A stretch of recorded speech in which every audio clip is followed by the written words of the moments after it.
Welcome, everyone, to our Flow Coaching Institute Ask Us Anything. I'm Candy Ashby, and I'd like to welcome everyone who's watching us on LinkedIn Live and on YouTube for joining us today. And I'd like to thank everyone who submitted the wonderful questions that we'll be going through.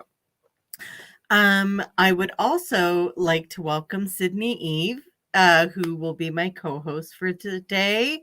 Unfortunately, Talia's under the weather, and we send her our best wishes. So, we'll start with some introductions. So I'm Candy Ashby. I'm a serial entrepreneur, and I've worked in corporations. I've worked for myself. I've worked in many different businesses. My background is in marketing and HR. And I had a major life event in 2015 that really made me change the way I looked at things.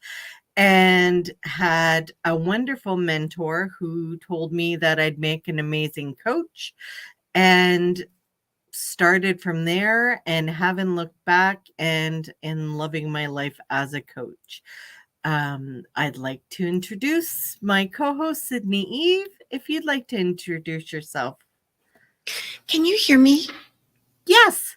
Okay, I didn't know if I had to unmute myself or not. So, You're great. Okay, great. So thanks, Candy. And thanks, Murat. I'm Sydney Eve, and I'm a professor in real life. And then online, I'm doing a lot of coaching thanks to Flow. So as soon as the pandemic started and everybody went online, I thought it was a wonderful time to get more certifications and keep busy. And Flow had all these amazing programs online. And I think I've taken every single program that Flow offers at this point, everything, and even some twice. So, because it was just so good and the people are so great. So, when I transitioned to coaching, I started working in a niche that was very similar to what I teach on campus. So, I teach marketing and entrepreneurship, and my coaching niche is entrepreneurs who are adding a digital course to their business, to their life, as an additional source of income. And so I'm doing business coaching with a side of, instructional design. Fantastic. Fantastic. Well, without further ado, let's get into some of these great questions we were sent. Ellie Pilkington, what are your recommendations for securing corporate coaching clients? On average, how many sessions do you have typically with your clients? So, Ellie, securing corporate clients, reach out to your network. And when you're doing a discovery call with your corporate client, find out what their pain points are. What is it that you're solving for them? What are you helping them with? And where are the needs? And show them the benefits of what coaching can do for them, how people can move and change perspectives through coaching. So I think it's very, very important to find out what their needs are and give them the benefits of coaching that meet their needs.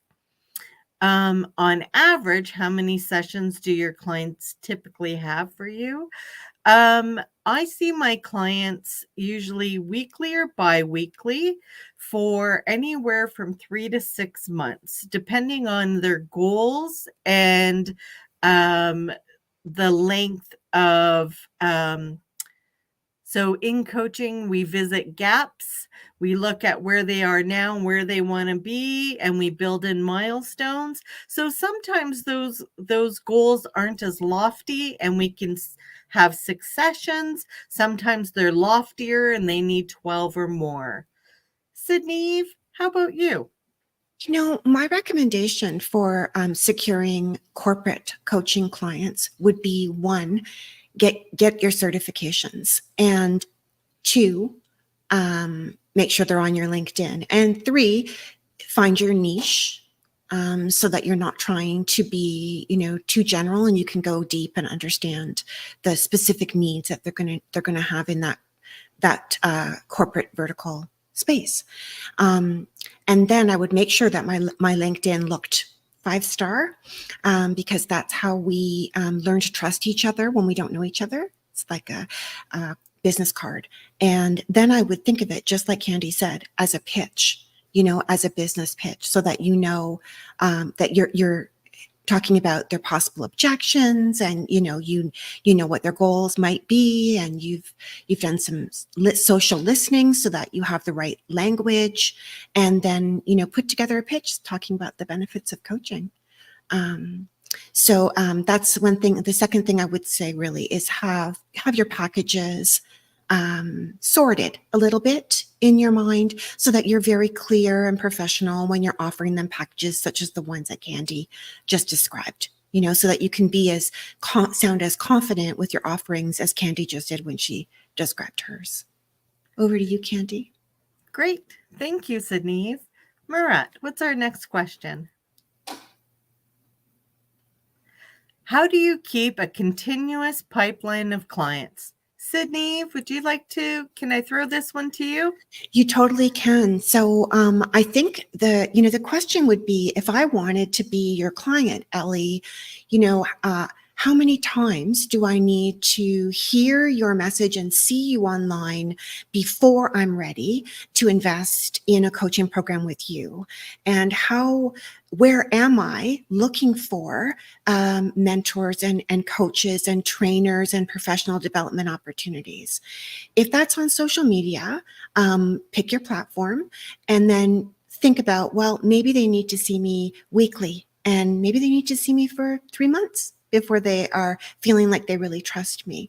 If that's the case, if you think that, they're going to need multiple touch points, multiple encounters before they begin to be ready, feel ready, then plan those out. Get a calendar and plan how many times you're going to go live, or how many times you're going to post, or how many times you're going to blog, and just keep showing up, because trust, consistency, go together.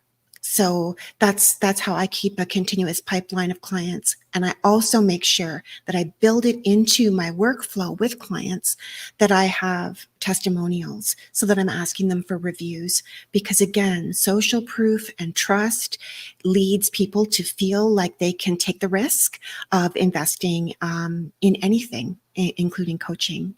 Candy, over to you. Thank you, Sydney. Yes, people need to know, like, and trust you, and you can build trust by doing other things. I do a lot. I'm not so busy on social, but I'm always keeping my network connections. I'm always offering to speak at small events so people know who I am. They get to see me. I do offer people who I coach with, if they recommend myself to someone, that I will give the first session for free. So building your network as well is very important. Thank you for that, Sydney. Murat, what's our next question? Andrea, what insights do you have regarding launching and managing a one-to-many coaching practice? Sydney Eve, this is a really great question for you. So by one-to-many, we probably mean that we want to run a group coaching. We want to have a group coaching offer. And so there will always be people who would really prefer to work one-to-one with you for all kinds of reasons. And so it's really nice to have options, not only in terms of duration, but or focus, but also in terms of one-to-one, one-to-many. So if I was trying to launch a one-to-many a group coaching offer, the first thing that I would do is I would make sure that I had some opportunities for people to engage with me online and see the way that I coach. And so maybe that would be hot seats. Maybe that would be a live where I'm discussing coaching. Maybe that would be a webinar. It might be a workshop where there's a lot of time for us to think and work together. I also would launch a Facebook group. So there's somewhere where I'm fostering community and people can see that peer-to-peer social proof and also ask questions and get support, so that they start having that, I was going to say FOMO, but they start to have those ambitions and aspirations of being part of that community. And then they're going to look and see, well, when's her next program starting? Candy, what would you say? I say I 100% agree with everything you say. And it's true. You really want to create a little bit of FOMO. You really want to get people involved in what you're doing. Our next question, please. My professional field has been in HR, so my most natural client group may be folks in a managerial corporate environment uh, below C-suite level.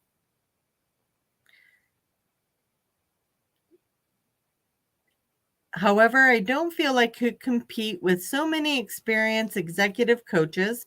I carve out a space for myself? Well, Sydney Eve hit the nail on the head when she said, find your niche. So when you're looking at HR, the term is so general. So as we know, there's so many aspects to HR. So I would recommend finding what works for you and kind of trying to hone in on that niche. As far as competition, we've just spoke about people need to know, like, and trust you. And as a coach, my coaching style may be very different from Sydney Eve's. So people come to me for reasons that they don't go to Sydney Eve, and they go to Sydney Eve for reasons they don't come from me. So trust in your values, trust in your coaching style, trust in your niche, and trust in yourself to really be able to um, carve out some time to see where you want to go and who your people are. As you continue to coach, you'll find who your people are. Sydney, do you have anything to Yeah, I add? really, I, I really agree, Candy. And I'm thinking, as you were speaking, I'm thinking you and I have both completed the same training from Flow. And so I think that, we're going to have so much in common in terms of how we will approach a coaching session based on that, hardcore training, right? And all those hours of being mentored and practicing, but we bring a different flavor to it, and Mm-hmm. so we have our own areas of interest and expertise, and we know the clients that we can best, we prefer to work with, and so I think that niche is everything. At the same time, I think some other practical things we could do. Not everyone is going to be able to afford an executive coach or want an executive coach. Not everyone will even understand what an executive coach is. And so it's up to us to make our offering clear to people, to clearly communicate, what will this type of coaching do for you, and what can we do together? What can you do inside these sessions? What can you accomplish? So I'm thinking that executive coach is not the end all be all. The last thing I can think of to really stand out and kind of compete with those, executive coaches, in my mind, might be that you spend a lot of time designing your supports. So you have worksheets, maybe you have a journal, maybe you have trackers, maybe you have diagrams like the wheel of life. And maybe that's part of your signature style that you're going to support the client through having them create, and write and express themselves in that way.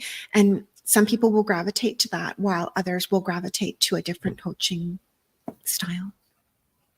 Wonderful. That's a great explanation. Thanks so much, Sydney Eve. Marat, what are we doing next? Oh, hello. Burton, thank you for joining us. I'm glad you're able to be here today. Looking for an organization to help you obtain your ICF credential. Let me know if you have such a service. Absolutely, we do. Sydney Eve just mentioned that both her and I have gone through the Flow Coaching Institute's architecture, their style of coaching. I am currently holding PCC accreditation, um, and I did that totally through Flow Coaching.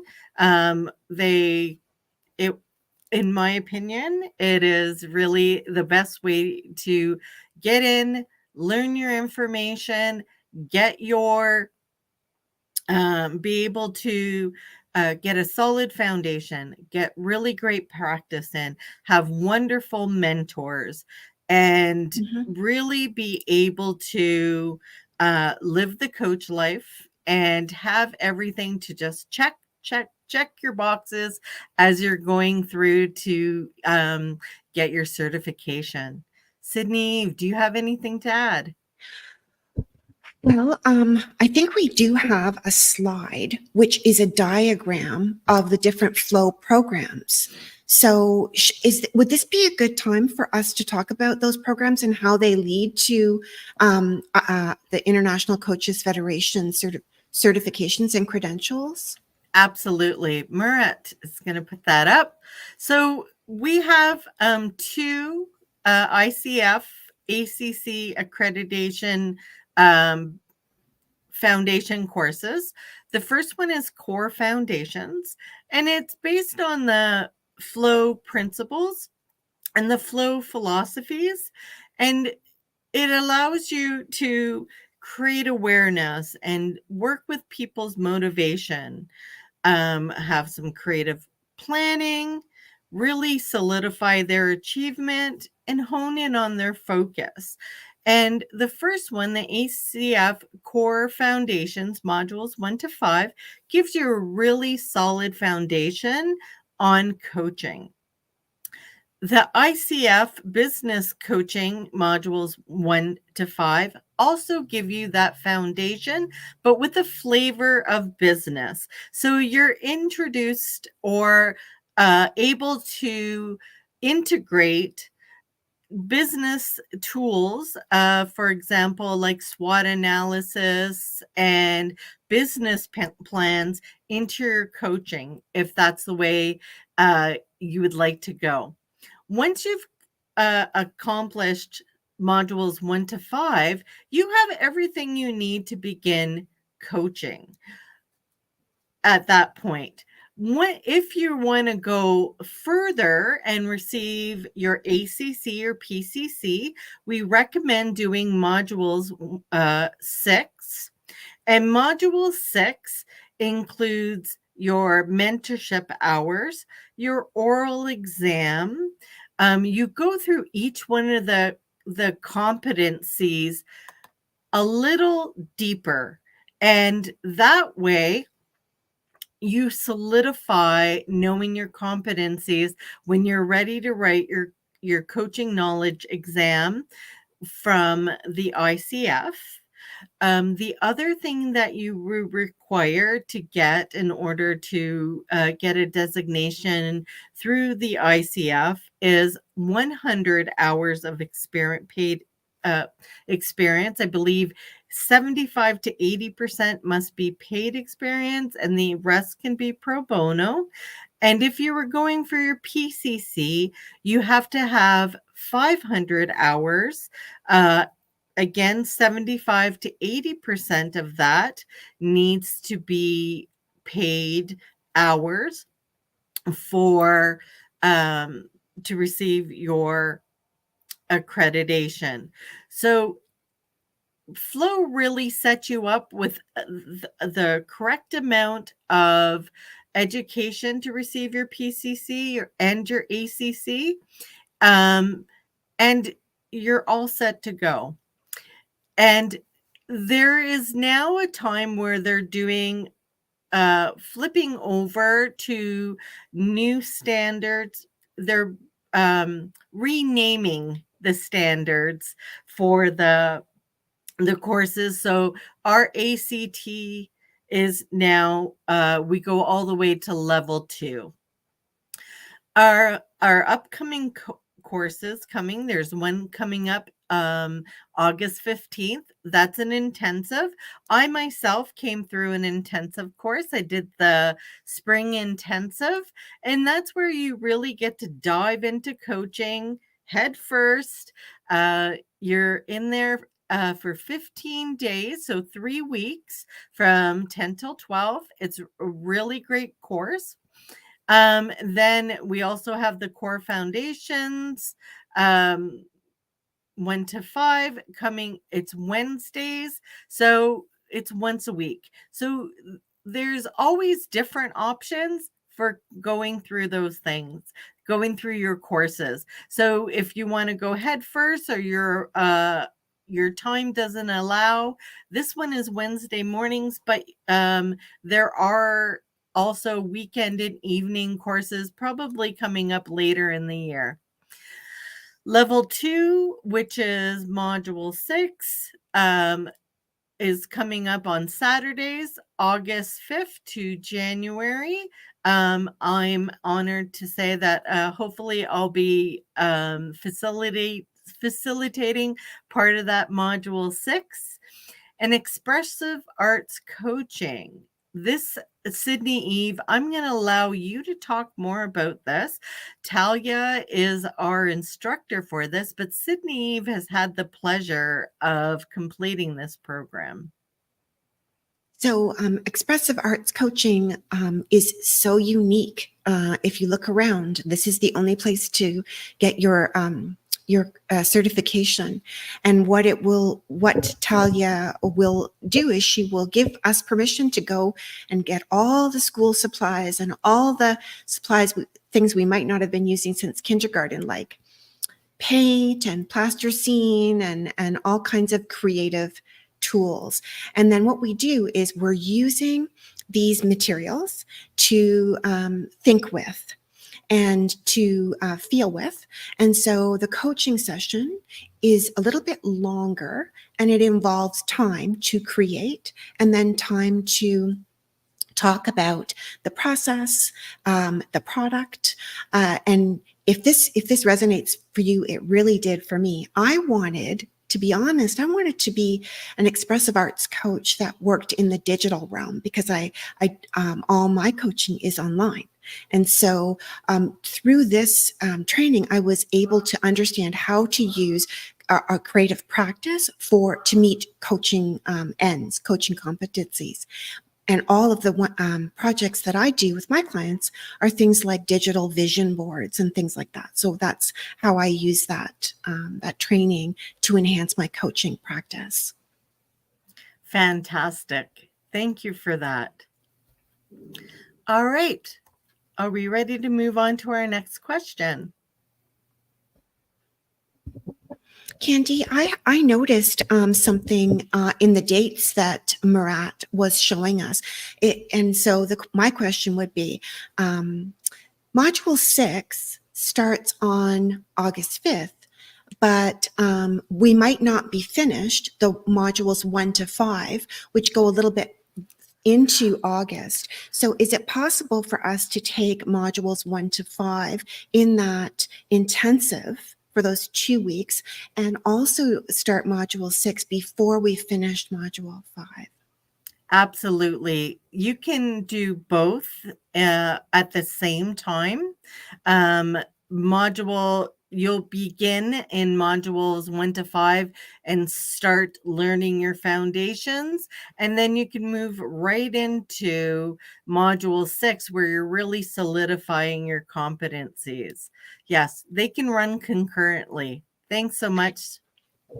And I have another question. I'm such a good student, Candy. Do you remember when you were my business coaching Yes. coach? So I also wondered if we have to get all of these hours, 100 hours of coaching practice, and I'm just wondering how much of that, or if any of that, we get inside the actual programs, modules 1 to 5 and module 6. Do we get any of that practice? So you get a lot of practice in the modules. So you're practicing within class, and you're also within your other participants, you have coaching buddies. So you get to coach. But to count hours for your ACC or PCC, that needs to be over and above what you're doing in class. And when I talk about paid hours, it's for value. So when you're first starting out, perhaps someone that you're coaching is purchasing you a coffee. Perhaps someone that you are working with, you can Mhm. website work for coaching. So those are all paid avenues to reach your hours. Wonderful. Great. I believe we have a few more questions. How do you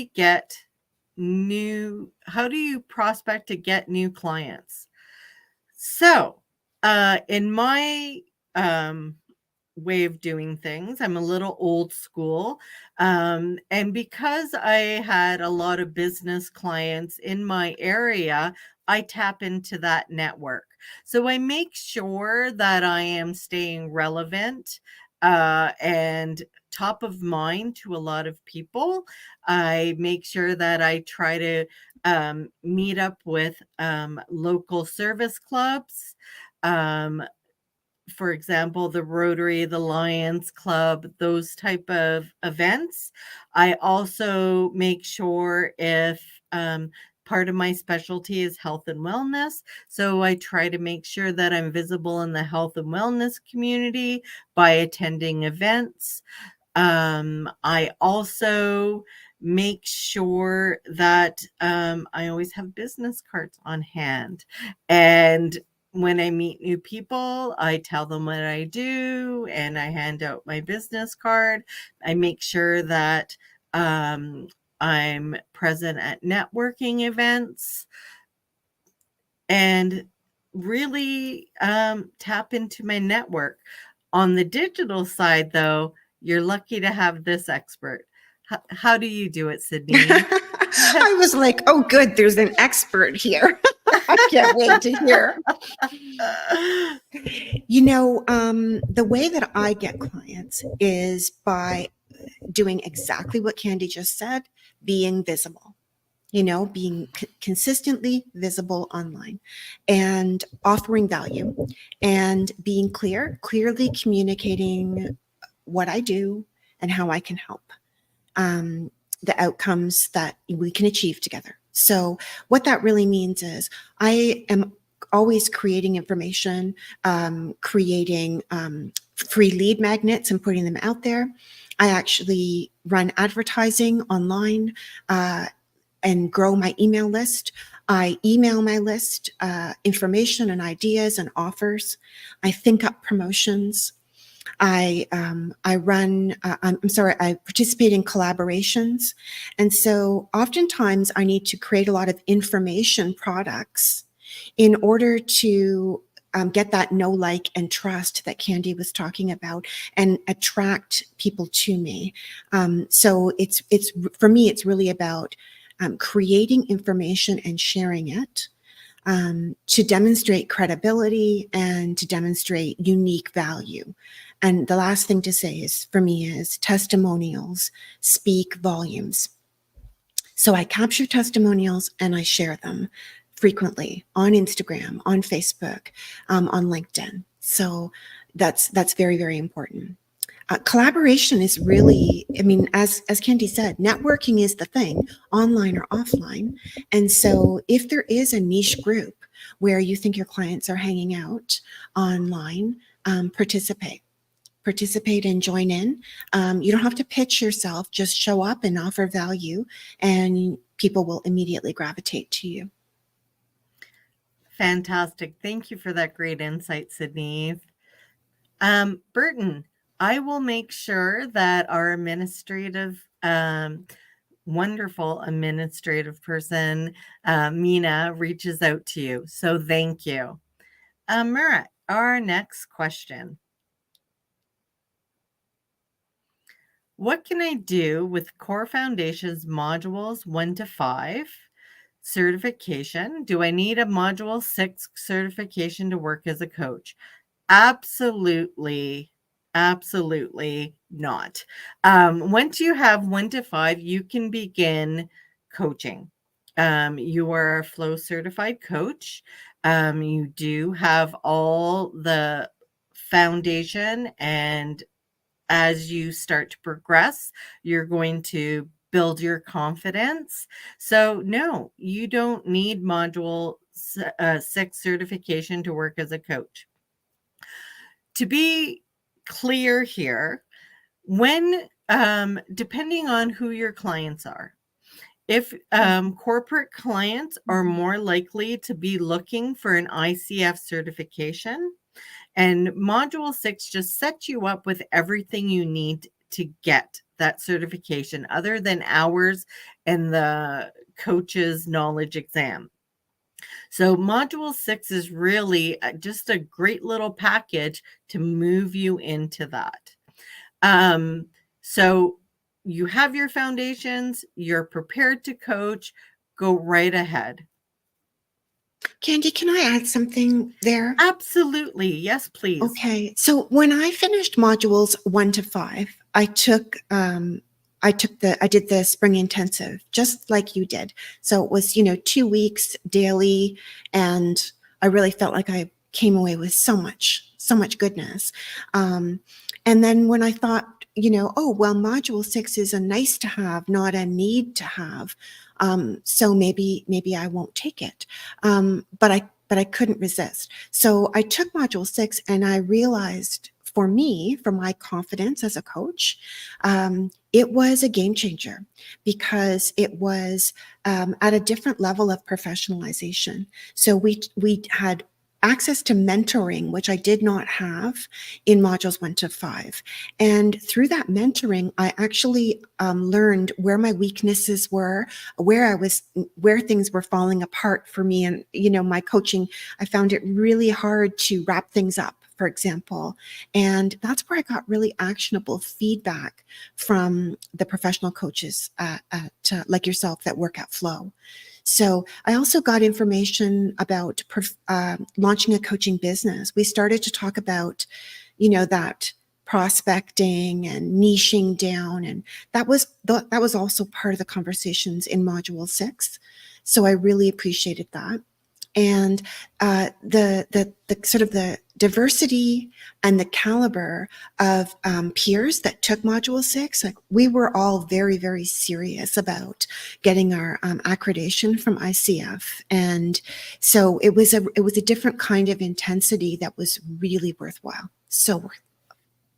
Absolutely. I agree with you, Sydney. I really enjoyed my module 6. It did help build my confidence.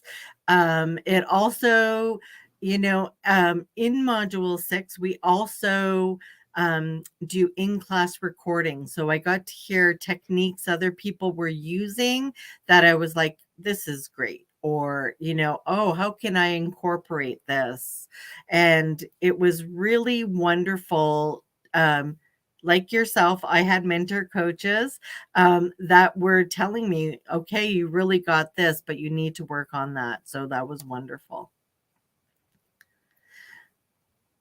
Lynn, she appreciates me sharing my approach to clients because, like you, I'm not a social media person. Nice to know it can be possible without much social media. I use LinkedIn, but no Facebook or Instagram. So, Lynn, if I'll tell you, as I have been very busy this past year, but LinkedIn will be my platform of choice.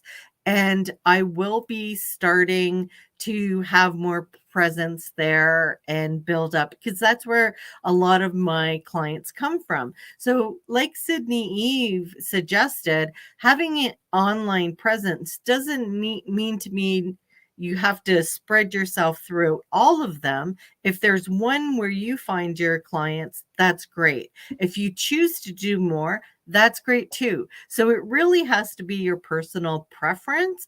But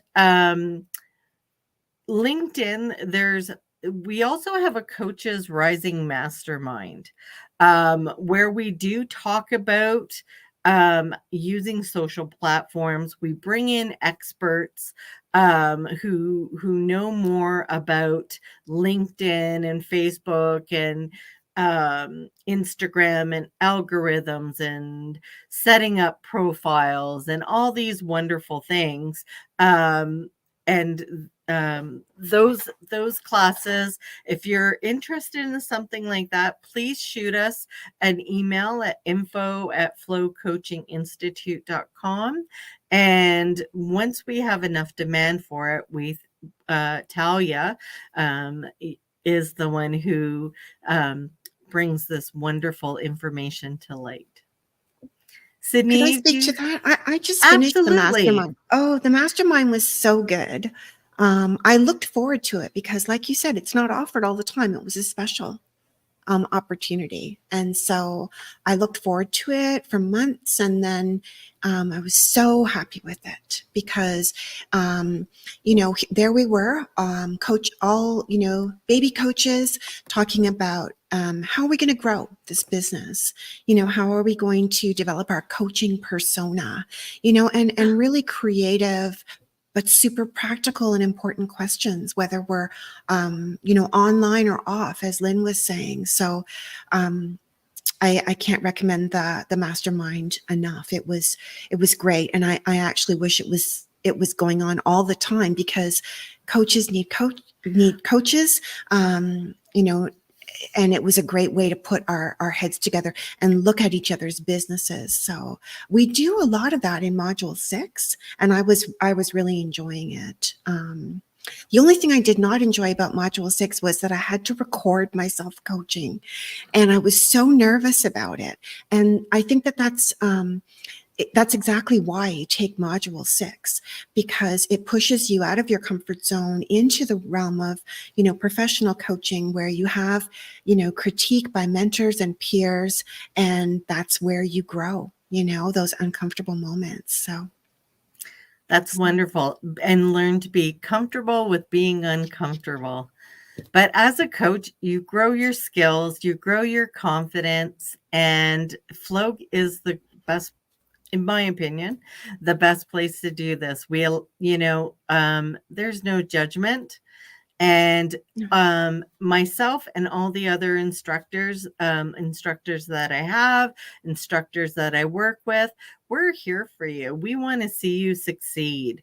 And there's such a culture of abundance and acceptance and non-judgmental space held for you that it's such a safe environment to learn. So yes, that's wonderful. Thanks for sharing that with us, Sydney. Our next question. Okay. What aspects do you take into account and how do you decide on the pricing of your sessions? What tips can you share on marketing? Sydney, can I throw this one to you? When it came to pricing, I worried about it endlessly. And I got some really, really good advice from my flow mentors and instructors, which was about having confidence in your coaching practice and your coaching business is built through offering a few sessions as maybe for free or as a beta, just to test the waters and get some testimonials, and then climb the ladder from there. So instead of going to market with it's $500 per session, maybe I would go to market and say, I want to have a week intensive, we can meet 3 times and we're going to focus on one of your goals, and that will be $500, or even that will be $250, because the point of the anxiety over pricing really is about confidence. And so, you can definitely do competitor research and see what other coaches in your niche are charging for different types, one-to-one, one-to-many, in person, on Voxer, on Zoom, and you can do that market research. But for yourself, I would definitely suggest that go to market with a beta price or an introductory price, and let us know when you market it that this is an introductory price in exchange for testimonials. And that's my best advice. That's great advice. Thank you, Sydney. And in deciding your pricing as a session, it's, what are you offering? Just like Sydney, say, what value do you bring? And know your niche. Know your niche, know your competition, and value your skills and your knowledge.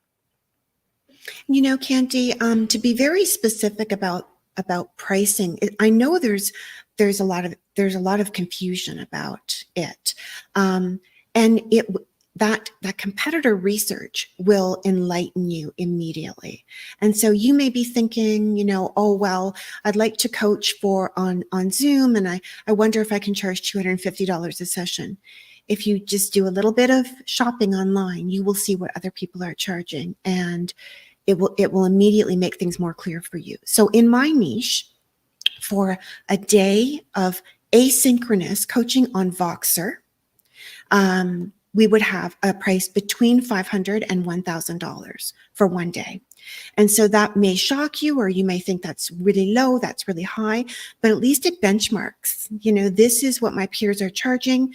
Now, where do I want to come in for my first few sessions if I want to do coaching on Voxer as well? So market research will help you to make your decision about pricing. Perfect. Thank you for sharing that, Sydney. Mara, what's our next question? Future challenges of Coach AI. Huh, this is a good one. It's so fresh and new. What I believe, in my opinion, that will be a challenge is there's a lot of great information given out there, but it's not always, I don't want to use the word correct. It could be correct in different situations. It's not, and in some ways, it's being customized to certain questions, but AI will never have your personality. It'll never have your empathy, I don't believe. Sydney? That's true. Empathy, robot empathy. I think that AI figures large on the horizon of multiple industries, including coaching. And so we can talk about the impact of using AI for marketing, for researching, and for designing our coaching business. We can also use AI to create our coaching tools. It can really accelerate our creative thinking because it is a tool. So if we wanted to create, say, a workbook or a journal or some spreadsheets or however, those kinds of tools, AI can really help us with that. And when you think about AI, it's less of a coach and more of a consultant. And so AI doesn't necessarily ask you questions, but you can ask AI questions and it will give you some fantastic creative or not or obvious answers, depending on how sophisticated your prompts are. So to suggest that AI could be a great coach, I don't think so. But can it help you as a coach? Absolutely, it can. Could it help you to come up with some amazing coaching questions, some creative and original and unexpected coaching questions? Absolutely, it can. So it's a great tool for creatives like us to use when we're building our business on multiple fronts. But any coach who could be replaced by ChatGPT probably wasn't a very good coach to begin with. That was rude.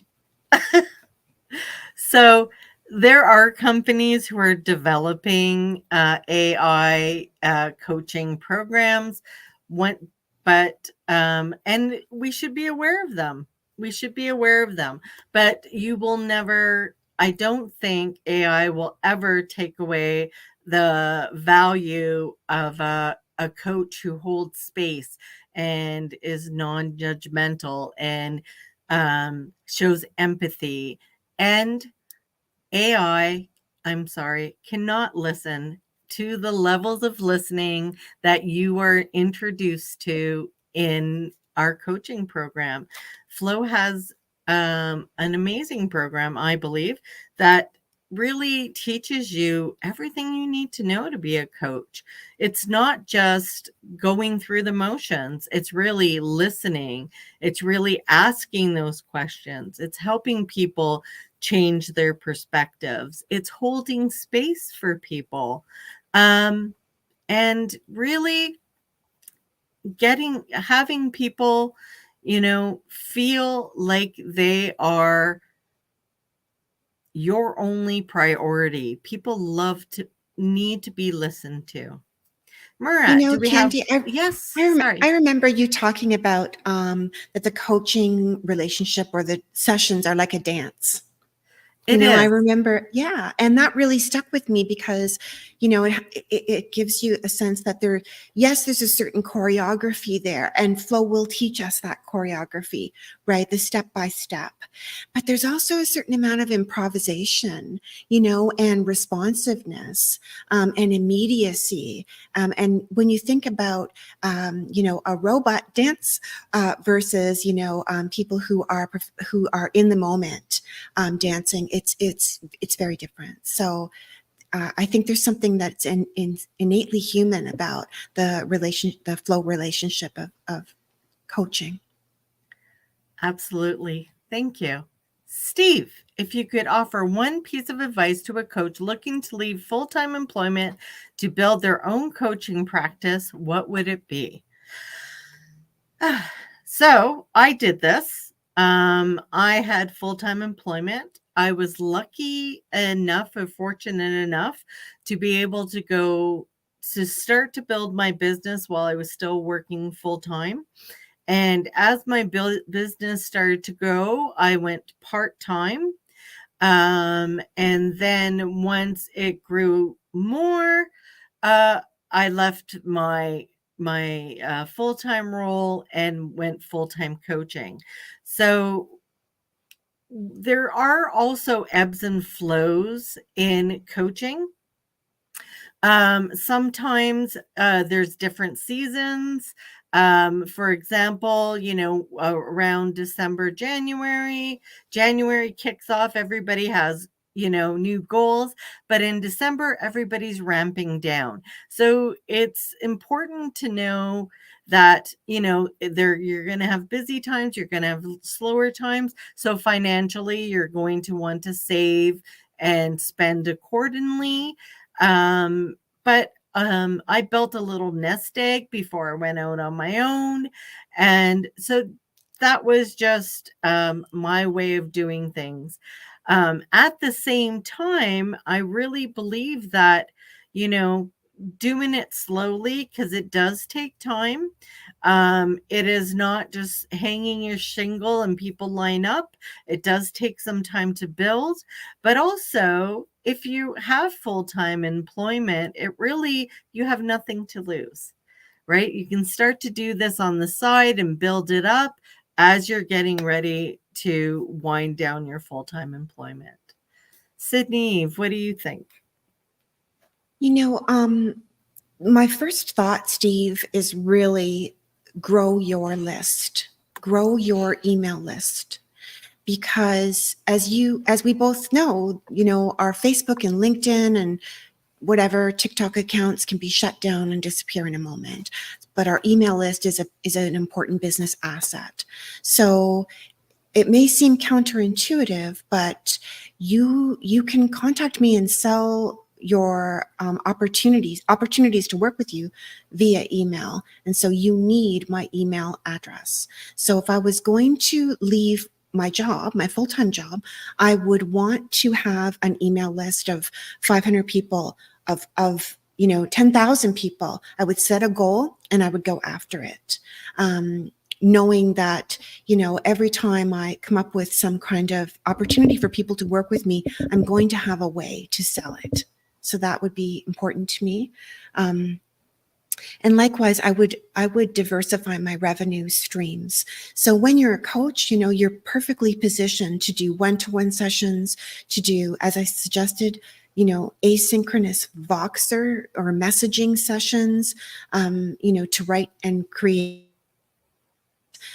templates like we were talking about before. So I would diversify my my revenue streams so that, as Candy was saying, maybe December is a relatively slow time for people to be entering one-to-one or a group coaching, but it might be the perfect time for your clients to be looking for new planners, trackers, and journals that are aligned with, or even opportunities to meet with you and have, say, a workshop on goal setting, you know, a paid workshop. So I would encourage you to think outside the box and start to build your offer ladder of different ways that we can work with you before you leave your full-time job, because then even if you don't have a whole roster of one-to-one clients, you are building that trust, credibility, confidence, and growing your email list. Wonderful. I love how we both have, different sides of looking at, starting our businesses and um, really blossoming. Um, flowcoachinginstitute.com is where you can find more information. Um, I thank you for spending this time with us. Again, here's a list of our upcoming courses. The Summer Intensive coming up August 15th. And then Wednesdays, if you want to take it at a slower pace and you have time, 8 a.m. to 10 a.m. on Wednesdays. And for if you'd like to take them concurrently, level 2 or module 6 coming up Saturdays starting August 5th to January 2024. 2024. Wow. And then expressive arts coming up in October.